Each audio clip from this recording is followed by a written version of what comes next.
Welcome, travelers. We're aware that your journey was difficult, but prepare to have your questions answered, for you have been granted an audience with the Masters of Modern.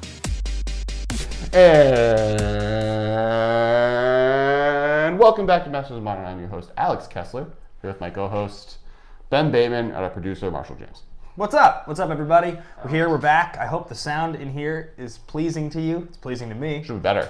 Yeah. Right. So you might notice that we are either in a smaller sounding space for those people that are audio only, or in a smaller physical space for people watching on live video or in recorded, edited video. And that is because this is the beginnings of our new space. You can't tell, but on the right-hand side on the lines, you can see screws still in the walls, and those are the drywall that we're building out. So we will have a better, more intimate space that hopefully the sound will sound better in general. There's going to be foam on the walls, carpet, but it also makes it so it's a little bit tighter. So we're a little bit more intimate, but that's happening. New, big, exciting things. And there'll be more of those big changes. Sad's going to have a desk that he can store stuff in, like business cards. I'm excited about it. I don't even know where your business cards are. Nobody knows where it is. No, I have them in my house.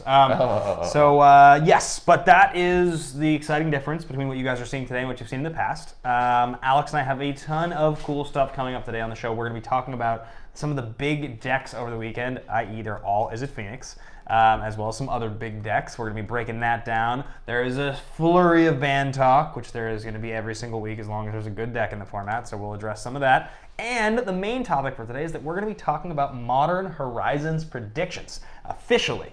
Today on the episode, we're going to be having a whole conversation about the cards we think are going to show up. This is a big episode for Alex because in general, he's really, really, really good at called shots. No pressure. Wow.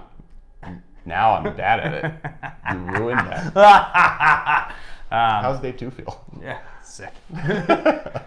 I like how your accomplishment is me winning. That's so sweet. Yeah. So that's like me in total control. I manipulated you into that. I feel like it's me in total control. I've stolen your thunder. You manipulated me into winning and doing great. well. That's because I'm here to support you, Ben. You manipulating me is me failing at shot calling. Me manipulating you is you winning. Because I'm the better person. You guys can find me at Ben Bateman Media if you'd like. I'm at Kevs Wiley, Yeah. and this is the MMCast on Twitter, Instagram, pretty much everywhere. We're the same. We made that consistent. Let's talk a little bit about some of the winning percentages. The day 2 meta game from Bilbao, Tampa Bay. I just said Tampa Bay. I don't know why I said it like that. And Philly this last weekend. Izzet Phoenix showed up in 21.35%. Humans with 7.65%, Tron 6.5%, Burn 6.23%, Dredge just over 6%, Green Black Rock 4.6%, GDS. What am I doing there? What's GDS? Grixis Death Shadow 4.63%, Blue White Control 4%, Affinity just under 4%, War Prison at 3.38%, Valakut Titan Shift 3%, and Spirits just over 3%. Those are the big decks. It's notable that Izzet Phoenix accounts for the entire share of the right side of that column plus some. Well, so there's something to be. There's two things to be wary of. One is it's a new deck, and we've talked about last week how people need to be a little bit wary about how, yes, it's doing really well right now, but the format hasn't really figured out how to do it. And there's some things that, Corbin Hausler just wrote a really good Twitter thread on, like, the best way to beat Phoenix versus the worst way, and people haven't really figured that totally out. Now, Corbin, if you're listening to this and your name is in fact Hausler, I'm sorry for interrupting Alex. If it's Hausler, then I'm glad I did. We both love you, and we appreciate that you have a great name. Moving on. Great Twitter thread. Check it out. But the main point is that it's hard to beat. The other thing is we don't get day 1 percentages at GPs. Wizards doesn't like that information. Right. So something to really be aware of is that, like, yes, it had 21% of the day 2, but what was that conversion rate? What percentage was Phoenix in day 1? Like, did everyone just play the deck? And something like Modern is expensive, and so the decks that are going to be best at beating Phoenix are expensive to put together. The thing about Phoenix is other than the lands, which every Splinter Twin player in the country has had no use for the last 4 years, but has had, and the Phoenixes themselves, the deck is really inexpensive. You can, 4 Scalding Tarns, if you get played ones, you're getting for about $300. 4 Phoenixes, you're getting for less than $200. So, pretty much the base of the deck is like $400 to $500. And I think the rest of the deck is like another $100. Like this, maybe the canals, the Spirebluff canals are probably like $8 each. Thing in the Ices are maybe 15. The Spirebluff canals are going down because they're in the new Challenger decks. This deck is probably $650 if you just buy the thing outright, and if you trade and are clever about it. Like it usually plays 6 fetches instead of 4, but the other blue fetches aren't that expensive. And beyond that, like there are a lot of blue-red players in the world already. Yeah. Like there's a lot of people that that's kind of more the point, is like getting the lands is expensive, and if this was like a really good blue-green deck, I think that would be harder to get this large of numbers playing already, because not everyone has their playset of Mystery Reinforces. But most people have their playlists of Scalding Tarns that are a large percentage of the modern player base has, and this deck is very easy and inexpensive to pick up and very good. It's obviously the best deck. Speaking of which, did you see that Mystery Reinforce doubled? No. It's now as expensive as a Scalding Tarn. Interesting. Within $10 of it. Like it's like over. And is it just because of I'm not Phoenix totally is playing... sure. I think the Phoenix deck, only the off-color blue ones, you can play any of them. I think it might be like the Wilderness Reclamation deck, the like Teaching Sultai deck. I'm going to put money down on our later subject of the day being the reason. I think it's Modern Horizons. I think like all of the cards that people are most excited being reprinted into that set are things that could make Sultai better. And so all of the shops are just like, why waste time, Misty Rainforest? If they do half of these, Misty Rainforest will be this expensive, and we might as well just put it that price. I think it's a totally fair point. And I mean, the sad thing for me is that of the 40 fetch lands that you should own if you're like a player who wants to play Modern, I think I'm short like 7, and 3 of them are Scalding Tarns and 3 of them are Misties. It's such a bummer. Like I'm missing like 1 Arid Mesa, 1 Verdant Catacombs, and then like those. And otherwise I have play sets of all of them. And now I'm just not going to buy them because... I think I have 7 Scalding Tarns. You have 7 Scalding Tarns? You're a jerk. Well, 3 of them are foil. It's interesting that I have 1 and you have 7. I feel like there's math there we could do that would put me up to 4. Well, but each of them have a commander home, and then I have the 4 that I play with when I'm playing Constructed. Now I need one for Highlander. Oh, Highlander. That's a whole other topic that actually there will be relevance to and excitement to talk about at some point, but not right now. Not today. Not today, Ben. So you put your Highlander back in your grimoire and lunchbox and take it to Hong Kong. I was quick about it. So beyond Izzet Phoenix, which we talked about pretty extensively. With his glasses on, that was Well, I put them on for Tampa because they're Florida themed in the fact that they're bright and colorful. I missed that when I said Tampa Bay. Yeah, I put them on. The reason I said it like that was because I don't actually know how to say Bilbao. And I said Bilbao, like Bilbo Baggins, and then I was like, Tampa Bay. All right, we're off the rails. Everything is terrible for me. So back to the winning percentages of decks. Just anything else that sticks out to you here, really particularly? Real quick, you guys are glossing over how incredibly expensive Surgical Extraction is. Oh yeah, Surgicals are like $65 card. Well, but that was true now, because this deck is good. Surgical doubled, huh? Yeah. Surgical was 30 when I played that tournament 2 weeks ago. Well, it turns out I think the most recent tournaments have really just shown how insane free spells are, whether they be Gut Shot or Surgical Extraction. I jokingly tweeted today, ban Metamorphose? Surgical Extraction. Oh. People have responded to it in funny ways. Well, I mean, I don't think you should. Okay, so I think the rest of the stuff on here are pretty known quantity decks. The only other one on here that really jumps out at me is a deck that I know is showing up more, and you did actually see Sam Black playing a Lantern Control deck, which is not that far from the War Prison deck, and War Prison shows up here over 3%. So a lot of people were piloting War Prison. Well, so this was actually something I wanted to bring up. The thing that I think is more important to realize is that a Valakut deck has shown up in the top 8 of every single Modern tournament since KCI was banned. Same as one War Prison deck. Like both of them are, and maybe not every single one, that might be a little facetious, but both have shown up. I think these decks are both very difficult to play. They're a card suite that most people aren't putting together, but they're performing against both Dredge and Izzet Phoenix in ways that are, to me, feel like they are really well positioned right now. And it's just that because of the difficulty of playing those decks, they aren't showing up in the same numbers. And because of the problem I described before, where pretty much everyone has an Izzet Phoenix decks, most of the cards in Red-Green Titan Shift are weird. Like, not everyone has a playset of all 12 red-green, mountain forests. I've played against Titan Shift enough times in my life. Like I know, and I especially know the older iterations of that deck. Like the newer one I haven't played against as much. What makes it so good against the like super fast sort of non-fair Magic like Izzet and Dredge? Like why is it so good against those? I think because the ways that Izzet stops people from doing stuff, Titan Shift just kind of goes around. Like shifting in a Primeval Titan So getting 4 lands, doing 6 damage trample, and then Valkyrie them to death. And it's like good luck with your lightning bolt. Right. You know. I think that it goes over those decks, and that's just how it goes around them. It's not just Titan Shift, so it's Titan Shift and Amulet, and both of them have the ability to just I'm going to win kind of this in a similar turn that Dredge and Izzet Phoenix decks are going to win, but I'm going to go over what you're doing in such a larger way that you don't have a way to stop me. And I have, there are a ton of red-green ways to stop both of those decks that you can side into that the reverse isn't true. That's interesting.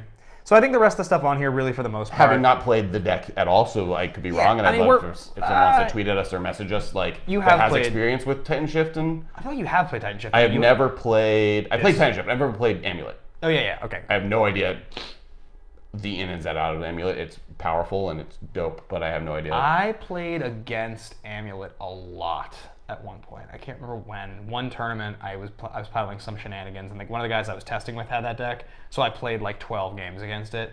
It's interesting. It's really disruptible. I noticed playing against it at the tournament this last 2 weeks ago. It's good and it's powerful what they're doing. They are super reliant on Azusa, incredibly, and Azusa is very fragile.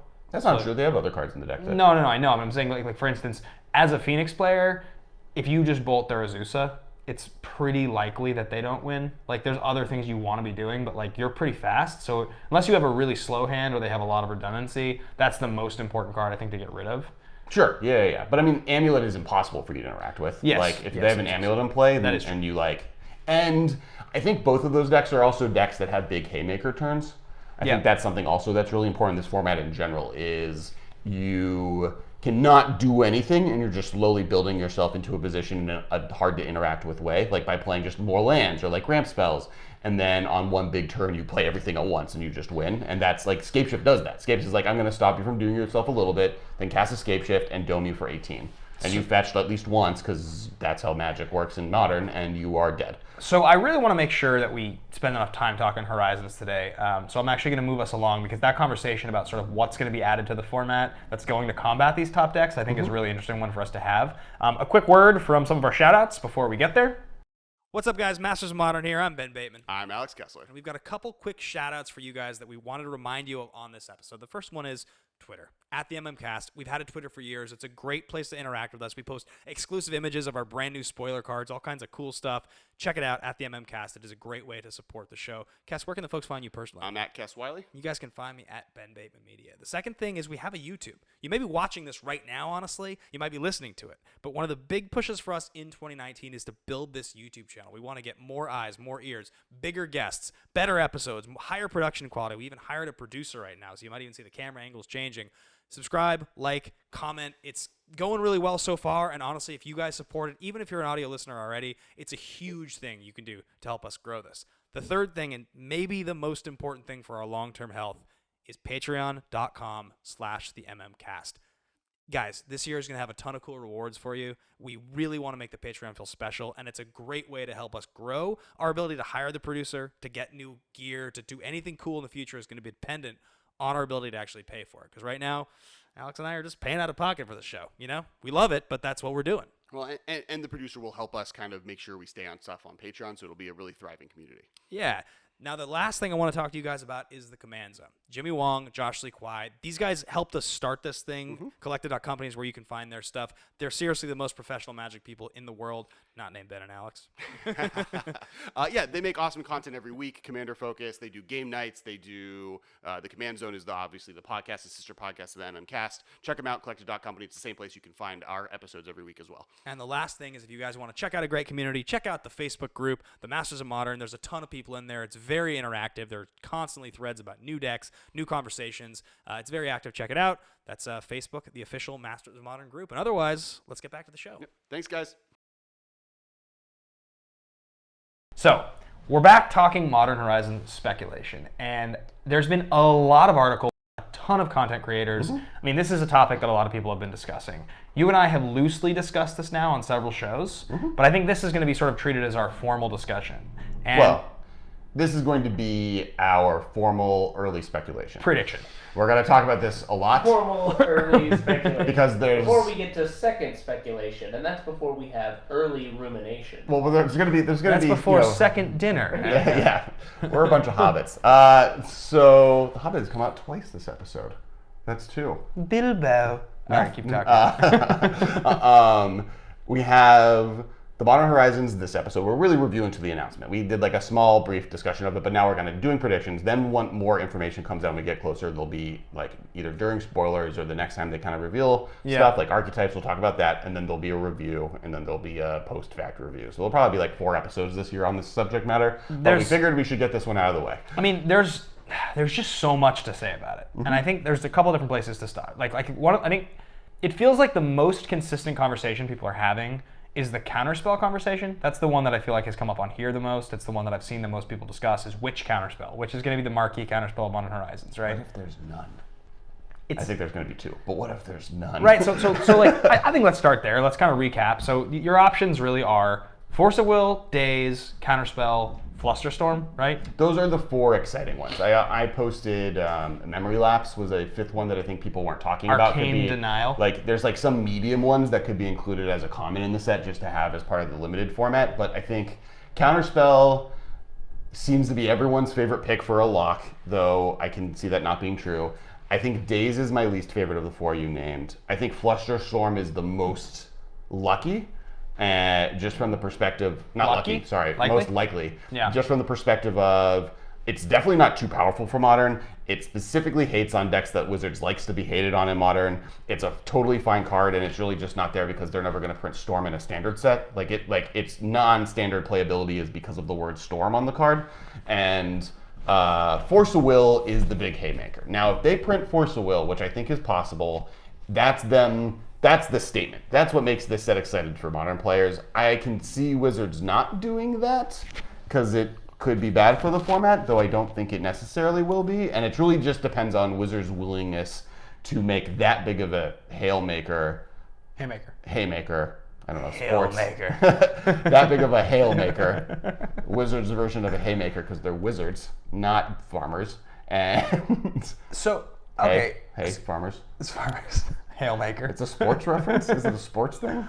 So, like what I think is like, okay, if you're talking those 4 main ones, so let's say you're throwing out Memory Lapse, you're throwing out Arcane Denial, Foil. There might be some cool like side version of a card. Yeah. At common, we're not like there's 4 counterspells. I don't think they can get away with more than 2. Misdirection or something. Like there's a card you could get printed, but like most of those are not going to make a massive impact. Where I think the interesting conversation here is it goes. Yeah. Go ahead. So one thing to say, because this is key information, in the live stream, they said that the best card in the set is a blue card. So we don't know what card it is, but they're like, oh, you're talking about maybe revealing these cards and this one, there's this one blue card we were really excited to reveal. And like, well, we shouldn't reveal the best card in the live stream that we're announcing it. That is the information we have. That's why Force of Will is brought up so often. And that's why the conversation has been so centered around, I think, counterspells and then to some degree Brainstorm. So what I was basically saying was that if you focus on those 4 counterspells, there are kind of specific reasons that each one is significant for this set, but also why I think they wouldn't be in the set, right? So I think the card Counterspell is a card that they have talked about considering for Standard before. They've talked about it over the years. Is there a Standard environment they could print that card into that would be relevant? And I think you want to make sure that you're keeping some marquee reprint cards as possibilities for Standard sets. Of these cards and of the really powerful counterspells that exist, that is the most basic, staple, standard counterspell you could print if you wanted to have a set that was really headlined by a counterspell. So in my opinion there's a decent chance that like you get some mileage out of the other ones. I think you could hold off on counterspell if you're Wizards here, and even save it for Modern Horizons 2 if you wanted to. Maybe, and you maybe coincide with a standard printing unless there's a standard printing coming soon, which I don't think there is. Counterspell is the most boring while also being the most exciting option, where like the other ones are all different from that. So secondly, I think Force of Will, as I've said before, I don't think would be that powerful in Modern. It would be great. It would be good. It would be fine. It would be good. There aren't that many decks in Modern you need to generate card disadvantage to keep up. There's a few, but not that many. And so I don't think that card disadvantage as like your A plan that excites you in your opening hand is as significant as it is in Legacy, where you can catch back up and you kind of need it. Also, I think it makes it so close to Legacy. If they print Force of Will into Modern, it's them making that clear statement of this is just going to be Legacy, and we're doing everything we can to make it Legacy. So I had this conversation with Michael. I think there are 3 defining cards in Legacy, and I think every other card is not as defining to the format as those 3. Wasteland, Brainstorm, Force of Will. Yes, good. Yes. You won. Yeah. Here's a dice thing. People who listened to last week's episode had a cheat sheet. This is prize. Is there anything inside? No. I was hoping to find like 8 foil spell skites or something. But Revolving cards. the Brainstorm and Wasteland, I think, are more definitive. Like, they sculpt Legacy into being what it is. Yep. Where I think Force of Will is more of a necessary evil of the format, in the sense that the older that Magic becomes, the more you need a hard safety valve on, and Yeah. Force of Will is very good at that, and it is pretty fair. Like, yes, it's problematic. I don't think it's ever standard viable, because I think in that format it's problematic, but like without Brainstorm in the format especially, you don't have, with fetch lands, ancestral visions. At instance, Right. you like, that's not available to you. So the card advantage, as you mentioned, is problematic. And the one comment people have about Modern, that's their biggest complaint, is it's just a lot of linear decks that have big, powerful things that you can't stop. And for a long time, Thoughtseize was able to do that, and Inquisition of Kozilek, and now we're getting to a point where they're not able to kind of compete with the Keep decks up. that are doing it, especially since so much of them are graveyard themed, that having a Force of Will type card added to the format is possibly something that would be really good for it. So, beyond those 2, you mentioned that the most exciting and the most likely for you is Flusterstorm, with the other option being Daze. So let's compare those 2, because I think while Counterspell is sort of the most boring, I think Daze is the least likely. I would actually be unhappy if Daze was added to Modern. See, it's funny. That's where you and I disagree. I've talked about this. Sure. I actually think Daze is the one of these counterspells I would like to see the most.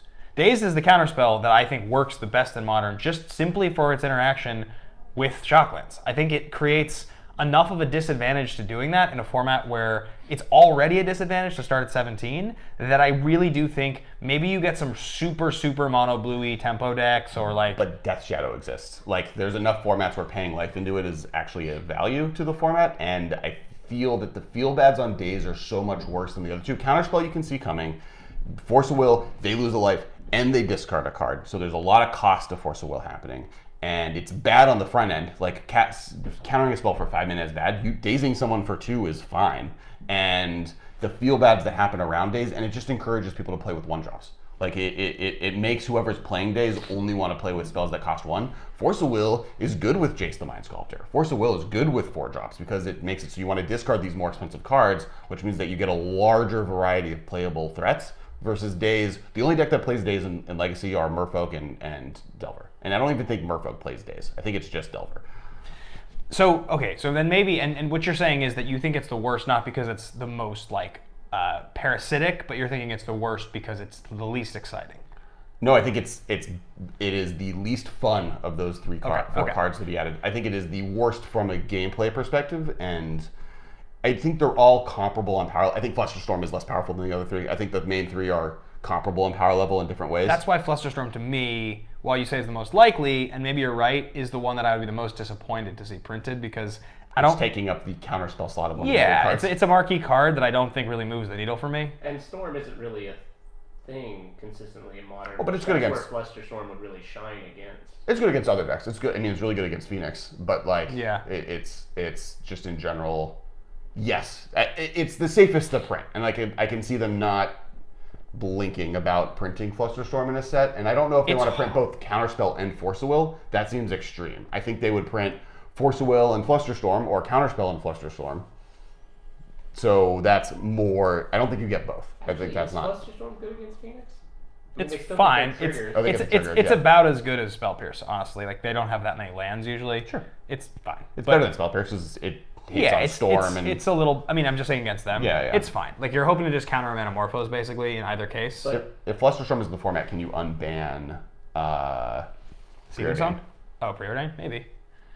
It's such a hard yes for tempo decks. I mean, like, Daze, of these 3 cards, Daze is the one I'm most afraid of in Phoenix. I mean, like, Phoenix did not exist when they were making this set, so Phoenix shouldn't be kept into mind. I don't think any cards that make Dredge better are going to be printed, but I think Phoenix is one that they had no idea. So there's probably good blue-red cards that make that deck better in this set. But Daze seems miserable to play against if it's in Phoenix. Days or no days, and we didn't really address the banning conversation. I mean, there's just so much of it, but days or no days, if Phoenix continues putting up the results like it's putting up in these percentages, it will be banned before this set releases, probably. Well, what does it will be banned mean? Does it mean that Faithless Looting will get banned? So I don't think Phoenix dies.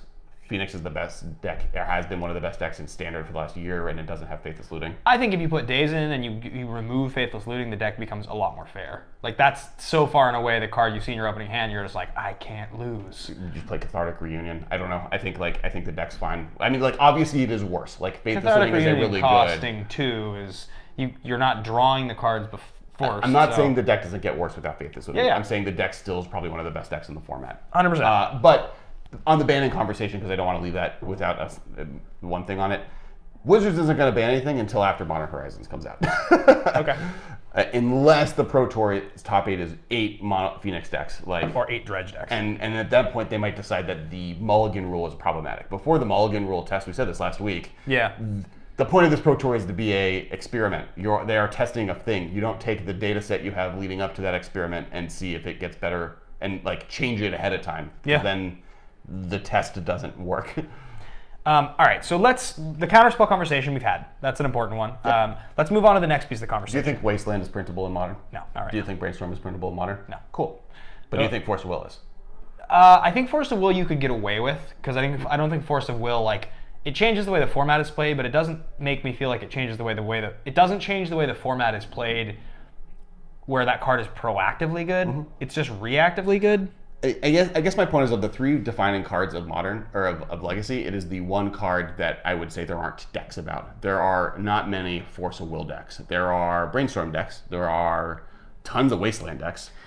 The other thing I don't love about Force of Will getting printed into Modern, and I think unless they're going to print Modern Horizons to the moon, we had a reprinting on Force of Will semi-recently. The card is not legal in Modern, and the card is still $75 per. But it wasn't until they announced Modern Horizons. It was over 50. I mean, it's... Yeah, but there are $100 cards in Modern that exists. I'm saying if you implement a new counterspell that a bunch of decks are going to want 4 ofs in the most popular format that isn't Standard, I really do genuinely think that Force of Will is going to be a $100 card, and it's going to be a 4 of counterspell in the decks that want it, and it just increases the price of your deck because of the sideboard in a lot of cases by $400. It's like unless they're going to really print this thing into the ground, it's just kind of like, I don't love that. It doesn't make me super excited. This is foil. Yeah, it's been expensive for a while. $380 for the last 5 years. But if Force of Will's in the set, it's a big statement, and so we'll keep our eyes open for that. So moving on to the next part of the conversation. Well, that's something I want to talk about, actually, because that's I think more relevant to bring up here as a segue. Cost? Just cost of cards. I think any card that is playable in Modern that gets printed in Modern Horizons becomes more expensive. I think so too. But you know what's weird? What was the last time they printed prior to Ultimate Masters Noble Hierarch? I think it was Modern Masters 2, so it was a few years prior. And after the reprinting of that card, it went on to be like a $90+ card for years. But and the difference is between Noble... Oh, sorry, finish your sentence and I'll tell you what... Like you do see eventually these cards will come down in price if they continue to print them enough. Like I was just telling Marshall before the show, you can buy a foil Noble Hierarch from Ultimate Masters right now for $47. Mm-hmm. I think you can buy a regular one for about $40. Like it was $95 for the last couple of years. So the price is in half because of a reprinting, and that is one of the most played cards in one of the most high demand formats. Like as a foil. It was in Ultimate Masters. Yeah, that's what I just said. Prior to that though, the last printing. 15. How much is a non-foil one in Ultimate Masters? It's like $40. It's like a couple dollars less. I would bet So the Modern foiling Masters. process only adds $5. People hate the foils from Ultimate Masters. This is a pro tip, guys. If you're looking to buy foils that long term you're going to be stoked you bought, buy Ultimate Masters foils, because for some reason the differentiation between a regular card and a foil card is such that players have convinced themselves that owning the foil from Ultimate Masters is not that special. I'll give you another good example. I just bought a foil Raging Ravine from Ultimate Masters for $6. A regular Raging Ravine from World Wake goes for $12. Like at that, if you You're not that much off though. From do you think it's people also hate Modern Masters too, like because it has that waxier print because it was on the paper packs. yeah. But on the point about that I wanted you to say, and then you Cost? got distracted. Costs. We were talking about Prices going up when cards get printed into Modern Horizons. You were saying Noble Hierarch got printed and the price stays level. So our price went down. The difference between Noble Hierarch getting printed in this set and Force of Will, for instance, or any new card getting printed is there was already a large population of Modern players that owned copies. That needed them to play. When right now, if you've played Modern since the beginning, you have never needed to own Force of Will at no point in that career. And tomorrow, or once this set prints, if Force of Will is in it, you either need to open it as a mythic in this set, or go get one. And that's a much more difficult thing. And I think Force of Will is an extreme example. And this is obvious. I mean, I agree with you. I think this is the best argument against why it's not going to be in this set. But there are cards, even at common and uncommon, that people just won't have playsets of. I think commons will be fine, but if there's like Wirewood Symbiote is at uncommon, I think that card goes up. I think instead of being whatever it is now, say it's $5, it'll be a $10 card. I mean, we've seen this happen many times. Anytime there's been a modern, like the Modern Master sets, each one of them, the cards have gone down and then back up. It ultimately increases the price of the cards being printed, and that's before even what you're talking about, which is a different issue entirely. Like they go up regardless, and sometimes they go up more partially because like, oh, I opened up one Tarmogoyf. I need to buy 4 of them to be able to play with the first one I bought. Now I have to buy 3 more. So I'm going to go kind of through here and throw out some other cards. I think the next category is cards that have been printed into non-modern formats, so like Commander, Plane Chase, Conspiracy, cards like that. Cards that have been legal in Legacy and Commander, but have not been legal for Modern. Seeing reprints of those cards. Now, the first one that comes to mind for a lot of people is Baleful Strix. And there's been a lot of conversation about Baleful Strix. You know who is totally off Baleful Strix? Chaz? I know. I read his article about it, and it's interesting that he says that. And his reasoning is that it blanks creature decks so completely that printing Baleful Strix into Modern just like changes the gameplay so completely that it's not a reasonable print for the format. My response to that is what creature decks? Yeah, I mean it's like Tarmogoyf is worth $40, like down from $150. It's like it drops and to that's $20. A deck that probably can get around. Like, are we talking about Zoo decks? Are we talking about Burn? Like, what deck is attacking with creatures that Baleful Strix is good against versus it blocks Phoenix all day, man. Blocks 1. This is like kind of my like. Yes, they might want creature decks to be better, but like it blocks Mantis Rider. Will like get around that, and the decks that don't good. Like, yeah, think about when they were making this. Humans was the best deck in the format. And if Baleful Strix is good against humans, then I think that's a net positive from Wizards' side. I don't actually think about this card as a card that would be problematic. If this card gets printed into Modern, you can bet that I will absolutely on day one be calling you endlessly about a Grixis Vexing Devil Claim Fame Baleful Strix deck, and it will exist immediately. It will be so sweet. Being able to claim fame of Baleful Strix is all I've ever wanted to do in Modern. I will be sleeving it up and taking it to the first. Just bringing it to the office, just to make you look at it. You don't want to just have Tezzeret, just make it into a 5/5. I'll build all the decks. Okay. I'll build a Tezzeret deck. I love Tezzeret. So I think Baleful Strix is an interesting one. Containment Priest is another card that kind of fits the same bill. I think Containment Priest is probably my highest pick for a lock. Yeah, feels pretty darn likely. It's really good for the format. Some of you guys probably don't know these cards. Containment Priest is a card. It's white, 1 white for a 2/2 flash. When it enters the battlefield. If a creature would enter the battlefield from somewhere other than a hand, it's exile. Is that what it is? Or if it's from the graveyard? Cast. If you didn't cast it, it doesn't. Non-token, right? Exiles. I believe it is non-token because Hallowed Moonlight specifically doesn't say non-token, so we can snatch. And it's a bear. And I think on that. What if they print a second version of it and that is just not a human? I mean, that might be smart, and it's possible that maybe. Mm-hmm. But I think that card's pretty likely. What about any of the powerful tutors, the old Visions tutors, like Worldly Tutor? I don't think Wizards wants any tutor. Enlightened Tutor, Mystical Tutor. If Green Sun Zenith is too good, then Worldly Tutor's too good. What about I guess them? It put into play, and there's other issues, but like I think all tutors under 3 mana, Wizards is not like itching to put into the format. You don't think the marquee printing, the card that would blow everybody's mind, is them printing Imperial Seal into Modern Horizons? Yeah, that would be bad. A 1 mana black. I don't think that will happen. Sorcery speed Vamp Tutor? Yeah, I think that would be half the decks in the format play Thought Scour already? Like, I don't know. I think that would be bad for the format. Well, that is interesting that Thought Scour can counter that and Worldly Tutor. I think that's like a cute interaction, but not an interaction that Wizards would be like, it's okay to print a Vampiric Tutor, a card that is banned in Legacy. I mean, it's not instant speed, so it's significantly worse, and it's also a $500 card. Right. So this is at some point problem we just talked about, but no, at a certain point, they're going to find a place to print that card. They have. It's a judge problem. They're going to put it into a set at a certain point. Yeah, but I don't think they're going to put it into Modern Horizons. Yeah, maybe like Modern Horizons, because of that choke point thing we talked about, can't have any card like that. Yeah, it would break the set in half. It would become problematic in a way that would make the set a failure, and Wizards is not dumb to do that. But I do think on the tutor conversation, wishes have a higher chance of being put into it. That's interesting. Yeah, Cunning Wish. Cunning Wish would be a really interesting printing, because Glittering Wish has been a good card, but never a dominant card. Right. And like it's not like the other wishes are really that different. In fact, they cost 3 in a lot of cases, right? Living Wish and Burning Wish cost 2. Cunning Wish cost 3. Cost 3. Golden Wish cost 5 or something. And Golden Wish cost 5 because they were so afraid of it. Yeah, because what does it get? Gets artifact or enchantment. Oh yeah. Yeah, I mean, I think the wishes are interesting. What about some draw spells? Actually, you know what? No, let's talk about some. These are a couple cards. Some red and blue spells that are like cheaper. Fire Ice is one that comes to mind. Sure, I can see Fire and Ice being set. I think the biggest limitation to Fire Ice is, are there going to be double cards? Right. Like, I think that this set is meant to be advanced, but it is also meant to be somewhere in between a Masters set and a Battle Bond, and that's a set that has a little bit of a lower skill barrier to entry. They don't want it to be Masters. And so, with that in mind, having one-off mechanics show up at common or uncommon becomes problematic. That's fair. Double face cards are just in the recent set.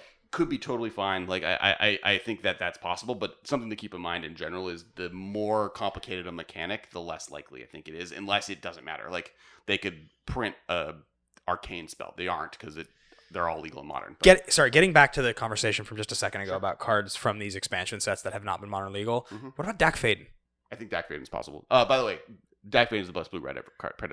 Save that for our episode. Dak Faden is the best blue-red card ever printed. Yeah, I was in total agreement when you said that to me the other day. Me and Michael decided it at Disneyland. We were trying to go over them. So we have some other picks that are spicier, but that one was like very obvious. So Dak Faden's interesting, right? Because Dak Faden makes Phoenix better because it's really good at double loots. It's not really fast enough to make Phoenix that much better, but it's really good. It's not an instant or sorcery. It makes artifact decks that are playing artifacts proactively worse, but there's not that many of those. There's like the few prison decks and like so, and then I think it's fine. I think the biggest problem with Dak Faden is it's a planeswalker, and how much planeswalkers are there going to be? How many of those slots do they want to waste on reprints? And he is the best reprint one, because all the other ones are either walkers or Kaya. Kaya's the other one that they might include because she's just a big face. Or 3 Duretti. You're right. Those are the 3. We also because the other ones are have commander pretext. Yeah. Brea. Well, she could be printed. I don't think she. Well, she could. I think actually. So that's the card I'm most excited about. Brea. No, Kess. Kess would be amazing. I think she's not as much of a lock to me as Containment Priest, but I'm really high on her. Also because of hopefulness, for all the obvious reasons. Yeah. But she has a problem right now where she can't be played in Eternal formats easily because there's no non-foil printing, so she warps. So we talked about last week, if you have a damaged card, what you can do. Both Brea and Kess? Neither of them have a non-foil printing. Right. So all of those cards that are playable out. Brea is less of an issue. There's not a legacy deck playing Brea. Kess has legacy decks playing it. That's the difference. So like this card, people can't play with easily in legacy because it is warping, and so having a non-foil printing. And it's a spell I think is fine. I don't think Snapcaster Mage is a 4-drop every other turn in Grixis is like, that's exactly the type of strategy I think Wizards probably wants more of. So Cast, make it happen. What about any of the Confluence cycle from Commander? Mystic Confluence being I think the best. Fiery Confluence. I think they're all possible. Yeah, because high casting cost enough in the 2 most powerful ones that it's not that unlikely. I don't think the black or the green one come out. I think the white, red, or blue one all have a chance, with the blue one being the most likely, other than the fact that we just talked about how they don't. Maybe that's too many counterspells. You don't think the black one? I feel like the black one is so close to play. I don't think they do a whole cycle of them. I think that's really pushing a cycle of rares just on that cycle, and the black ones, unless they're uncommons, that'd be cool. They could be sweet. in Modern Unlimited. if they were downshifted to uncommon. Well, I mean, it doesn't matter in Modern. The rarity doesn't matter. It's just in the set. for the sake of drafting Mystic Confluence as an uncommon in that format really sweet. is the most bonkers thing I've ever heard. Yeah, I of. think it's too powerful. Or the black one. I mean, the black one is -2, draw a card and lose a life, and raised it. So it's basically just big Colligans, man. The reason I don't think they would be included is not from a power level perspective. It's from a boring perspective. Oh. Yeah, it's I like a think little they're fine. I little think the too green one is predictable. boring. I think it's bad even. But like, why waste a rare spot on a card no one really cares about? What do you guys think about? Well, so the one thing we haven't talked about is tribal, because I think that's also something that people are really expecting. I'm really high on goblins. Just being like they've already been kind of pushing it. There's 3 big goblin cards: Lackey, Matron. Matron, and Ringleader.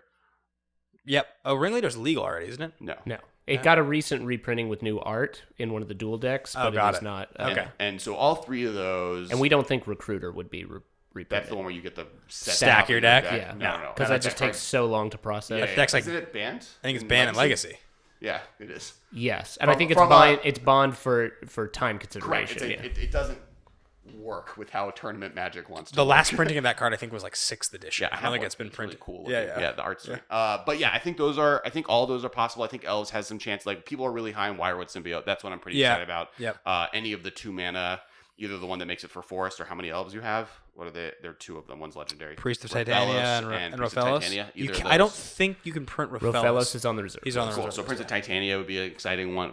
Prince of Titania would be a high swing. Like, we want Yeah. Elves to be much better. I think Wirewood Symbiote is just a fair include. That would be really cool. Interesting about Priest is she gets really wild. If Elves becomes a thing, she's crazy in the mirror because she adds mana equal to the number of Elves in play. That's cool. So it's a race for you both to get to your There's also Priest. reason I think she might not be printed, or like a Priest of Titan. Yeah. Another tribal card that I think is highly likely is Carrion Feeder. Yes. I don't know if I would call that tribal, but I think Carrion Feeder It's is a probably on zombie. my list of. So- Yes, but think about that card. I don't think zombies will be a draftable archetype in the set. I don't. Oh, you mean tribal from the perspective of them designing limited? I was thinking I think we how. get 4 goblins tribal cards like that. The only way they put those in the set is if you can draft goblins. Carrion Feeder will be in the set, but you don't need any other zombies to And make that Carrion card work. Feeder single-handedly makes Modern Zombies a deck because just Carrion Feeder and Blood Artist together, or not Blood Artist, sorry, Vampire. Gravecrawler. Just those 2 cards together alone is like already close to good enough. Maybe. I do think Carrion Feeder added to the format adds a lot of really cool options to the format. I don't think it necessarily makes zombies isn't the first place I would go, but I think like it's a great card to have in the format. That's, I think, also what they're going to try going for. They're looking to make strategies that are on the borderline of good and modern better. Goblins is a great example. Do you think we get like sacrifice, aristocrat, tokens decks are another one that I think. Do you think we get like a sweet zombie or vampire lord at 2 mana? Only if vampire and zombies are tribally supported and limited. Like, you don't put lords like that unless limited. It's possible to build those. I think if they're going to do it, goblins and elves are the most likely ones to do that with. I don't think. And that's kind of my one theory, like Wirewood Symbiote might not be included. Sure. It's like elves is less likely. I think goblins is my highest bet. What's your thought? So Wasteland is too strong. So Yep. we're going really quick because we only have 2 minutes left. No, we can Wasteland is yeah. really strong. Yep. What about Richard and Port? I think you can play Port because Modern is a format that's pretty color hungry, and most of it's really good decks. There's almost no monocolored really good decks. There's like a couple, but they're not the kind of decks that would want to play Port anyway. So I think you're looking at putting like how many mana denial decks do you really have? Like it would be going into a tempo one. deck. Or you try to put it into like some sort of a tempo deck, like a Phoenix deck or something, but like you need your mana in that deck. So that's like spell All basically. the tempo decks want their lands. I think that, I think I don't think it's too strong, but it does a really good job of fighting Tron. It does a medium job of fighting Tron, really, because it doesn't get rid of the land. On that subject, what about Maze of Ith? Maze of Ith would be too. I think if Baleful Strix is a problem partially because it hurts on creature decks, Maze of Ith might be too. Without Wasteland, maybe Maze of Ith is tough, but on the other hand, Maze of Ith is not a mana producing land. It's a spell that you have to play in your land slot. That isn't an argument for it being bad. Well, also, I think maybe it's just one of those like, does Modern need a Maze of Ith effect? Maze of Ith, Maybe feels not. Like It needs a Rashad and Port or a Wasteland it needs variant. a way to hate on lands better than it currently has, maybe. But I don't think it needs a. I think Rashad and Port is the most fair land hate card in Legacy that's possible for Modern that doesn't exist already. Okay, another question for you. You mentioned that they don't want Well, except less for than one other 3 one. mana tutors. Mhm.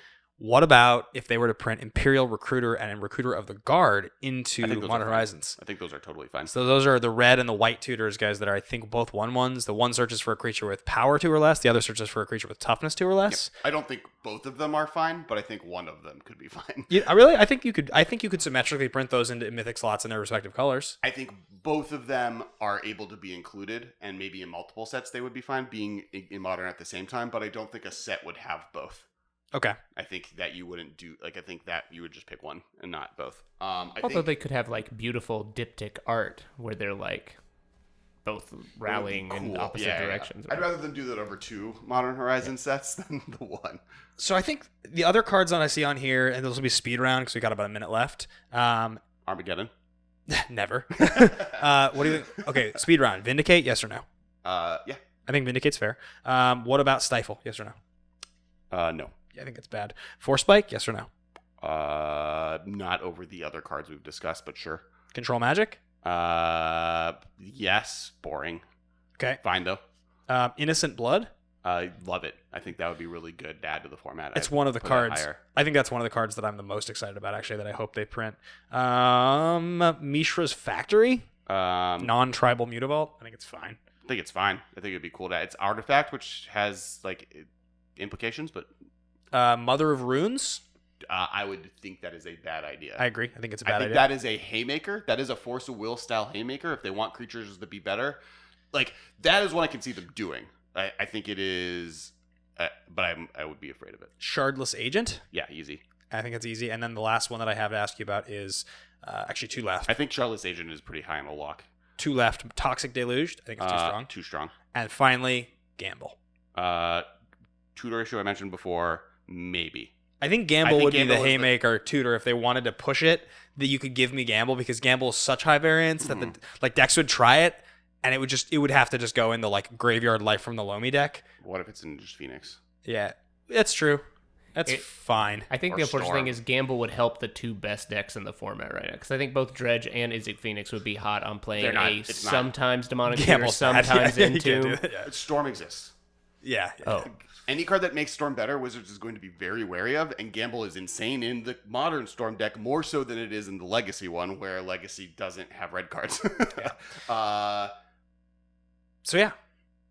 So some cards that lands. Psychotog. Did you guys think if there's Psychotog would be pretty interesting. What'd you say, Lance? Do you have any speculation on lands, if there's going to be a dual land cycle, either a new one or perhaps a future site completed Situation. cycle? I mean, I've always wanted to see the Horizon Canopy cycle get printed into Modern. It's a little amorphous when it comes to color. I don't like, but then again, like green-white's not really supposed to be able to sack lands through our cards, so I don't think it really matters.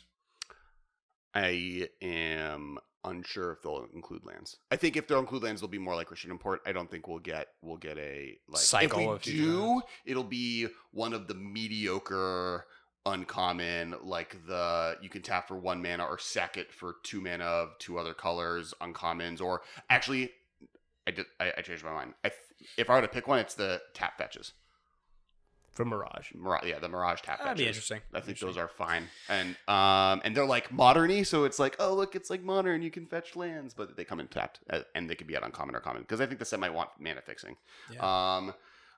So the one other thing, so cards we don't want. Him. Yeah, bad. Himtark would be bad. Him? What about Veteran Explorer? Wait, what's him? Added. Him to Him to Turok. Turok. Oh, okay. Black. Target player discards 2 cards. No, at I random. know what guard him to Turok is. You just said him, and I was like, who? Him. I think Himtark would be bad. Veteran Explorer, probably bad. It's basically, that's the one when it sacks, each player can get 2 lands. Is that what it is? I think that's fine. Basics. It's worse in Modern than it is in Legacy. Yeah, so maybe it's fine. Used to be part of Nick Fit or whatever. What do you guys think about True Name Nemesis? Yeah, no way. A lot of people Horrible idea. speculated No. on. I think Horrible it's a horrible idea too, but I think anyone that puts on their list is doing it for the clicks. So if people go on their comments and yells at them, that They're would be a definitely not that. Like Astral Slide. It'd be fine. Ooh, I would love Astral Slide. I had think so much cycling fun with could be a Astral thing. Slide back in the day. Yeah. All right, guys. Someone Unfortunately, put that's gonna. Perforos. So I asked online if people wanted excited or terrified cards, and Perforos someone put, which is interesting. Astralized Days. The final card I want you guys to comment on. Fact or fiction? Is Modern ready for it? Awesome. Yeah. Fact or fiction would be great. Not legal. Oh, yeah, you're right. Yeah, I love Fact. I Fact or think that's fiction would be possible. awesome. That could be the blue card, by the way. It'd be really good. Someone brought that up and it was like, it could just not be any of these counterspells people are talking about. Wizards might not want to do that, but Fact or Fiction is like more in line with what they would want people to be excited about. As a recent mystical teachings convert, I would love to mystical teachings for Fact or Fiction. Yep, I agree. It would be really, really good. I don't think it would be too good. I think it would be awesome. So yeah, I think we'll continue to have more conversations about this. We'll have another episode that talks about new cards, and we start to get a little bit better of a sense of what's coming. One thing that I didn't get to talk about at all, and I'm going to talk about it next week, is the fact that I built a SIG deck and went and played a Commander Night with the Command Zone guys since last week, which is not modern friendly, but it is something I did and something Alex encouraged me to do, and I'm going to talk about it probably next week on the show. So otherwise, thank you guys for watching and listening. Thank you so much for supporting the show. Alex, anything you would like to add before we get out of here? Someone said that we were maybe a little off on the chat. Where is it? Brandon Russell is like questioning our comment on Deluge. I think Deluge might actually be fine. He's got a point. Maybe they print Deluge. I think the issue with True Name. I think the issue with Deluge. I think the problem with Deluge is that same reason that even Chaz thinks Baleful Strix is bad is that it's maybe too strong of an anti-creature deck. Now, on the other hand, it does do a good job at kind of shoring up the Dredge matchups and the Phoenix. Like a board wipe that's good against those decks that are now getting like 8/4/4s into play is probably a good thing for the format. It's Shadow gets to bring it. Yeah, in. I was going to say, Death Shadow loves Toxic Deluge because its Shadow lives through it and stuff. I think it's borderline, and I think it is scarier than it is beneficial. I think them printing a different card that's good against, like, pick target toughness, destroy all creatures of that toughness or something that would be cool. So instead of paying life. Yeah. Everything else in the chat. People are really excited about you talking about Commander. It's gonna next week. We'll do a whole conversation about it. Maybe we can get one of the guys on the phone. I played the games with Josh. Maybe I can get Josh on the phone. That'd be fun. They said Fact or Fiction is too strong for Storm. I think it's expensive enough. Yeah, it's too expensive. I think Storm would play it. Like I think they'd play. I guess they play Gifts actually. So yeah, now, I don't think it's that much better than Gifts is. No, it's like it ends up being like a 4-mana pieces of the puzzle in a lot of ways, and which is fine. I think it's impossible to. That's why Wizards hate Storm. It's impossible to just make it so they can't make Storm better. They just eventually will have to print another card out of it. If you guys want to follow along with us, soon, Faithless Looting. follow along with @TheMMCast on Twitter. You can follow me at Ben Bateman Media. You can follow him at Kess Wiley. And you know all these. Marshall, do you have a Twitter? I do. I'm Marsh Unfocused, or you can follow our podcast production company, Time Traveler Media, at Time Traveler Pod. Sweet. All right, guys. We'll be back same time, same place next week. None of those are true. What? It's never the same place and or at the same time. All right. Thank you for your attention. See you later, alligator.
Thank you for your attention. For further inquiries, send an email to the mmcast@rocketjump.com. See you later, alligator.